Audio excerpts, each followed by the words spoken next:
ان کی وضاحت یہ ضرور ان پہ واجب ہو دے رہے کیونکہ انہوں نے کہا بعد نبی. اچھا نبی جو ہے یہ سن لیں حضرت, سن لیں. ہم جہاں صحابہ کا اہل بیت سے محبت رکھتے ہیں, باب دمنگ کرتے ہیں بات, وہاں صحابہ کی بات پہ بھی ہم دفاع باب دمنگ ہی کریں گے.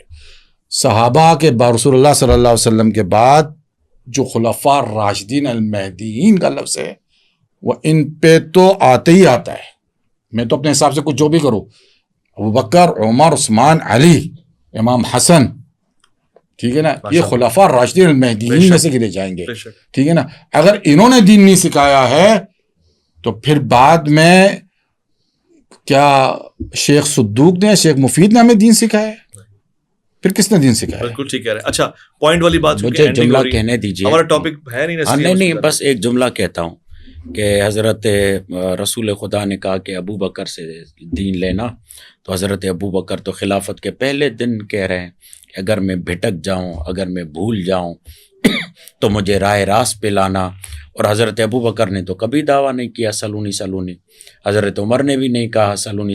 ہر چیز کے بلکہ حضرت عمر حضرت عمر یہ کہتے ہیں لولا علی, اگر علی ہر چیز کے لیے دعویٰ ضروری تو نہیں ہوتا نا, ہلاک ہو جاتے. اور شورا اسلام کا جو نظام ہے شورائی ہے. جملہ کہنے دیں کہ آپ ببانگے دھول بھلی آپ جیسے بھی دفاع کریں, آپ کہتے ہیں کہ اہل بیت اہل بیت اہل بیت. بالکل. بی بی عائشہ جب حضرت علی کے مقابلے میں آئی تو آپ بتائیں کہ بی بی عائشہ نے یہ کبھی جملہ کہا کہ انما یرید اللہ لیذھب عنکم الرجس اہل البیت, یہ ہماری شان میں آیا ہے؟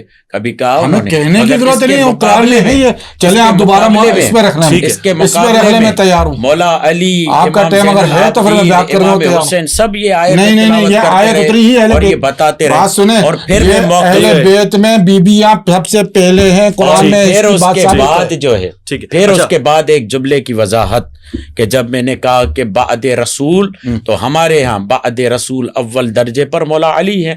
اس تشیع کا امتیاز ہی یہی ہے.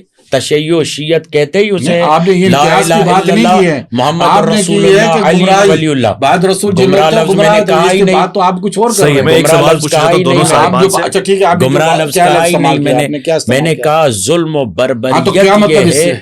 ظلم و ظلم کا مطلب یہ کیا ہے؟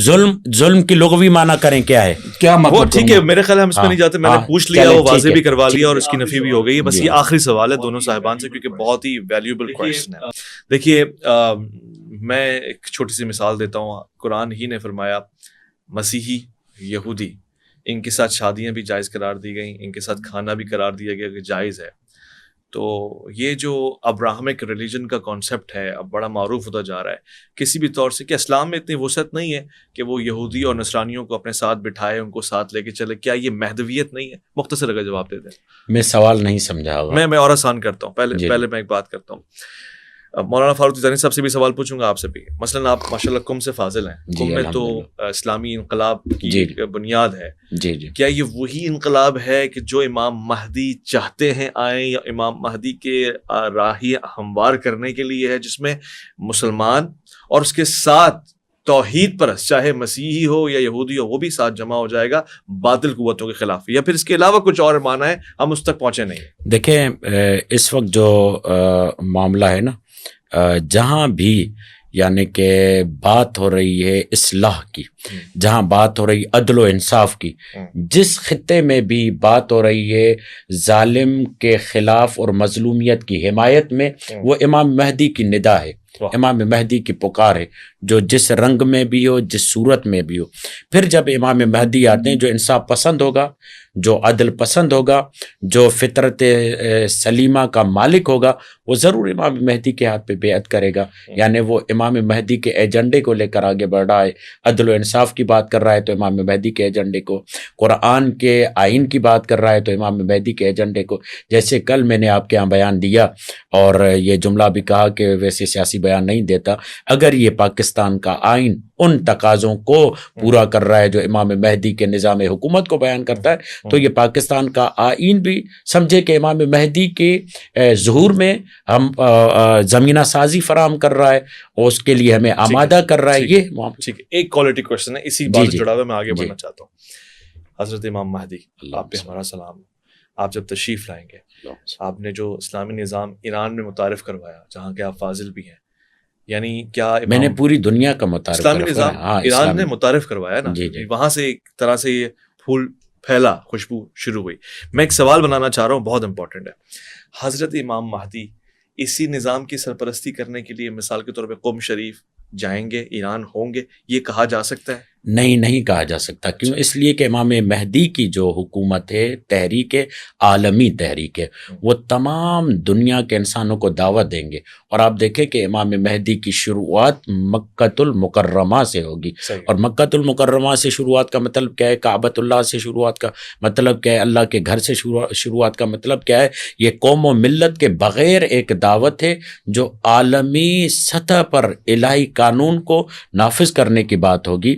جو بھی امام مہدی علیہ الصلوۃ والسلام کے ساتھ اس میں لبیک کہتا ہوا آتا ہے، اور جہاں جہاں امام مہدی کو ضرورت پڑتی ہے، پاکستان ضرورت پڑی تو پاکستان آ جائیں گے، ایران ضرورت پڑی تو ایران، حفاظت کریں گے، ساتھ میں ان کی حمایت کریں گے، سب کو لیں گے، ساتھ میں لیں گے. مگر اسماعیل ہنیہ کی تو حفاظت نہیں کر سکا ایران امام مہدی کے ساتھ اگر اس طرح کا واقعہ پیش آیا تو یہ تو آپ عجیب سوال کر رہے ہیں کہ اسماعیل، ہماری پوزیشن ہے نا، دیکھیں اسماعیل ہنیہ کی ایران حفاظت نہیں کر سکا. آپ تو وہی بات کہہ رہے ہیں جیسے وہ کہتے ہیں کیا گارنٹی ہے کہ امام مہدی کی حفاظت ہوگی.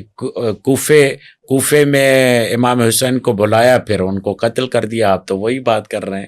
تو کہنے کا مقصد یہ ہے کہ یہ باتیں کبھی چٹپٹی تو لگتی ہیں، مگر حقائق کے ساتھ اس کو اگر دیکھا جائے تو وہ چیزیں جو حقائق ہیں اس کو مد نظر رکھا جائے. اور جہاں تک آپ نے یہ بات کی کہ امام مہدی اسماعیل ہنیہ کی تو حفاظت کر نہیں سکتے، تو امام مہدی کی کہاں حفاظت کریں گے؟ تو کہاں کسی نے کہا ہے کہ ہم امام مہدی کی حفاظت کریں گے؟ امام مہدی کی حفاظت خدا کرے گا. اللہم کل ولیک الحجۃ ابن الحسن صلواتک علیہ وعلی آبائہ فی ہذہ الساعۃ وفی کل ساعہ ولیا و حافظا و قائدا و ناصرا و دلیلا و عینا. ولی، حافظ، قائد، ناصر خداوند متعال ہے. اور جب پروردگار عالم نے یہ حکمت سمجھی کہ اس کا ولی تمام جتنے بھی سازشیں ہیں اس سے محفوظ رہے گا، اس زمانے میں اسے بھیجے گا اور اسے فائق کو کامیاب و کامران کروائے گا.